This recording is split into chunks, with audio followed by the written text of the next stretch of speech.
ಆತ್ಮೀಯ ಯಾಜ್ 16 ನ್ಯೂಸ್ ಅರ್ಥಾತ್ ಹೇ ಸೀತಾರಾಮಗೆ ಸ್ವಾಗತ. ನಾನು ನಿಮ್ಮ MI ಅಥವಾ ಮಲ್ಲಪ್ಪ ಜೋತಾವರ್. ಆದ್ಮೇಲೆ ಈಗ ತಾವು ದಿನ ಸುದ್ದಿಗಳನ್ನ ಅದರ ಜೊತೆಗೆ ವಿಶೇಷತೆಗಳನ್ನ ನೋಡ್ತಾ ಹೋಗಿ ವಿಶೇಷ ಈ ಮೊದಲನೇ ಸುದ್ದಿಯನ್ನು ನೋಡಿ.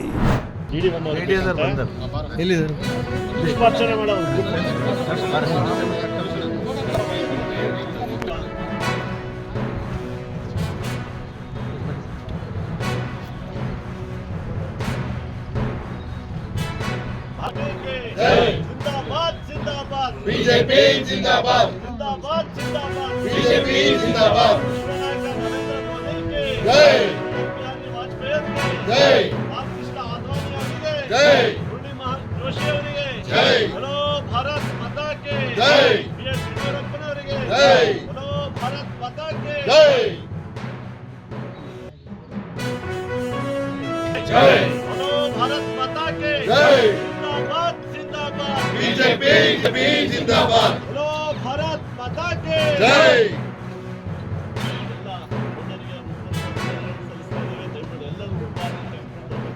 ಎಲ್ಲರೂ ನಿಮ್ಮ ಮನೆಯಲ್ಲಿ ಧ್ವಜಾರೋಹಣ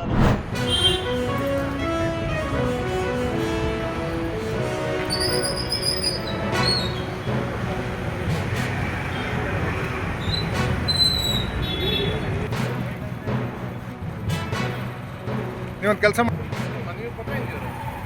ಇವರಾ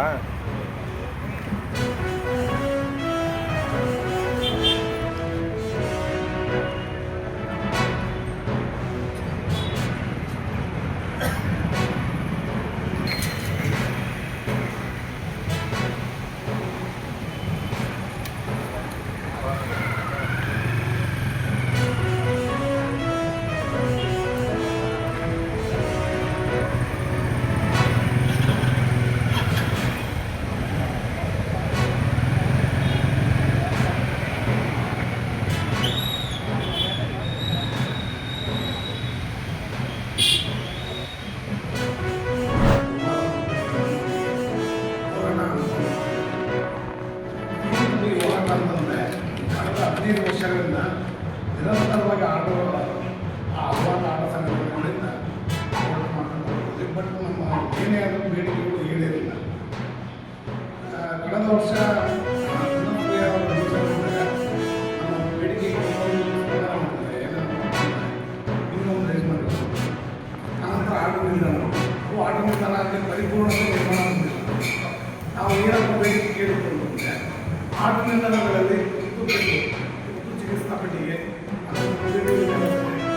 ಈ ರೀತಿ ಮೇಲ್ಚಾವಣಿ ಆಗಸ್ಟ್ ಆಗಿದೆ. ಈಗ DCR ನಿಗದಿತ 47 ಆಟೋ ನಿಲ್ದಾಣಗಳಲ್ಲಿ ಈಗ ಎಲ್ಲ ಆಟೋ ನಿಲ್ದಾಣ ಪರಿಪೂರ್ಣ ಹೊಂದಿದೆ. ಬಟ್ ಆಟೋ ನಿಲ್ದಾಣಗಳಲ್ಲಿ ಮೇಲ್ಚಾವಣಿ ಆಗಲಿ ಕುಡಿಯುವ ನೀರಿನ ವ್ಯವಸ್ಥೆ ಆಗಲಿ ಮತ್ತು ಚಿಕಿತ್ಸಾ ಪೆಟ್ಟಿಗೆ ಆಗಲಿ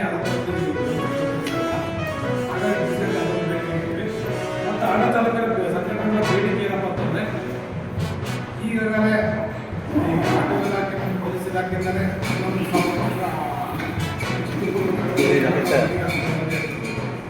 ನಮ್ಮ ಚಿತ್ರದುರ್ಗ ನಗರದಲ್ಲಿ ಎಕರೆಗೆ 8 ಕಿಲೋಮೀಟರ್ ಸರೌಂಡಿಂಗ್ಸ್ ಮೂಲ ದಾಖಲೆ ಹೋಗ್ತಾರೆ. ಆಟೋ ಇಲಾಖೆಯಲ್ಲಿ 4,000 ಚಿತ್ರ ನಗರ ಪರ್ಮಿಟ್ಗಳು ಅಂದರೆ ಇನ್ನು 11,000 ಚಿಲ್ಲರ ಔಟ್ ಪರ್ಮಿಟ್ ವೆಹಿಕಲ್ಗಳಿದೆ. ಈ ಔಟ್ ಪರ್ಮಿಟ್ ವೆಹಿಕಲ್ಗಳು ಯಾಕೆ ಹಿಡಿತಿಲ್ಲ, ಆಟೋ ಇಲಾಖೆಯಿಂದ ಹಿಡಿತಿಲ್ಲ,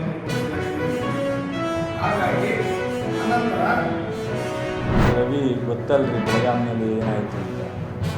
ರವಿ ಏನಾಗುತ್ತೆ 4 ಮಾರ್ಕ್ಸ್ ಹೆಚ್ಚಿಗೆ ಆಡಿದ್ರೆ ನಮ್ಮ ನ್ಯಾಷನಲ್ ಲೆವೆಲ್ ಗುರುತಿಸ್ತಾರೆ. ಆಲೇ ಜನರಲ್ ಸೆಕ್ರೆಟರಿ ಮಾಡಿ ವಾಪಸ್ ತಗೊಂಡು ಇಲ್ಲಿ ಕೊಡ್ತವ್ರೆ. ಪಕ್ಷದಲ್ಲಿ ಅವರ ಕಾರ್ಯಕ್ರಮ, ಅವರ ನಡವಳಿಕೆ, ಅವರ ನಿಮಗೆ ಸಮಾಧಾನ ಇದ್ದರೆ ನಾನು ಪ್ರಶ್ನೆ CT ರವಿಗೆ ನಾನೊಬ್ಬ ನನ್ನ ಸ್ನೇಹಿತ, ಅವನು ಸ್ವಲ್ಪ ನಮ್ಮಲ್ಲಿ ಲೀಡ್ರ್ ಆಗ್ತಾನೆ ಅಂತ ನಾನು ಅನ್ಕೊಂಡಿದ್ದೆ. ಮಾತಾಡೋದ್ರಿಂದ ಲೀಡ್ರ್ ಆಗಲ್ಲ, ಅವ್ರ ಕಾರ್ಯಕ್ರಮ, ಅವ್ರ ನಡವಳಿಕೆಯಿಂದ ಲೀಡ್ರ್ ಆಗ್ತಾರೆ.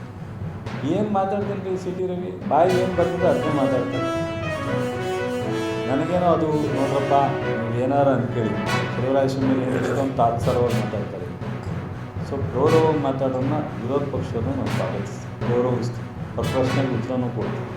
ಬಟ್ ಇಲ್ಲಿ ಏನಾದ್ರು ಅವ್ರು ಕೇಳಿರೋ ಅಂಥ ವಿಚಾರದಲ್ಲಿ ನೀವು ಅವ್ರನ್ನ ರೆಫರೆನ್ಸ್ ಮಾಡಿ ಹೇಳ್ತಾ ಇದ್ದೀರಲ್ಲ, ಏನಾದರೂ ಒಂದು ಸ್ವಲ್ಪ ಯಾವುದಾದ್ರು ಎಫೆಕ್ಟಿವ್ ಆಗಿ ಈ ರಾಜ್ಯಕ್ಕೆ ಉಪಯೋಗ ಆಗುವಂಥದ್ದು, ಈ ರಾಜ್ಯಕ್ಕೆ ಸರ್ಕಾರನ ಎಚ್ಚರಿಸುವಂಥದ್ದು, ಸಾರ್ವಜನಿಕರಿಗೆ ಉಪಯೋಗ ಆಗುವಂಥ ಪ್ರಶ್ನೆ, ದಾವಣಗೆರೆಯಲ್ಲಿ ಇಂಥ ಸರ್ಕಾರದಿಂದ ವ್ಯತ್ಯಾಸ ಆಗಿದೆ, ಈ ರಾಜ್ಯದಲ್ಲಿ ಏನಾದರೂ ವ್ಯತ್ಯಾಸ ಆಗಿದೆ ಅಂತ ಕೇಳ್ತಾರೆ.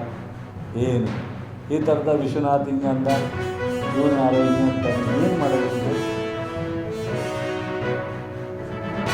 ತಾವೆಲ್ಲ ಇಲ್ಲಿವರೆಗೆ ಸುದ್ದಿಗಳನ್ನು ನೋಡಿದಿರಿ, ಜೊತೆಗೆ ವಿಶೇಷ ಘಟನೆಗಳನ್ನು ಸಹ ನೋಡಿದಿರಿ. ಅದು ನಿಮ್ಗೆ ಏನು ಅನ್ನಿಸ್ತು? ನಿಮಗೆ ಲೈಕ್ ಮಾಡಿರಿ, ಶೇರ್ ಮಾಡಿರಿ, ಕಾಮೆಂಟ್ ಮಾಡಿರಿ, ಜೊತೆಗೆ ಸಬ್ಸ್ಕ್ರೈಬ್ ಮಾಡಿಸ್ಬೇಡ್ರಿ. H16 ನ್ಯೂಸ್ ಅರ್ಥಾತ್ ಈ ಸಿದ್ದರಾಮಯ್ಯ ಸತ್ಯದ ಕೈಗಳಲ್ಲಿ ವಂದನೆಗಳು.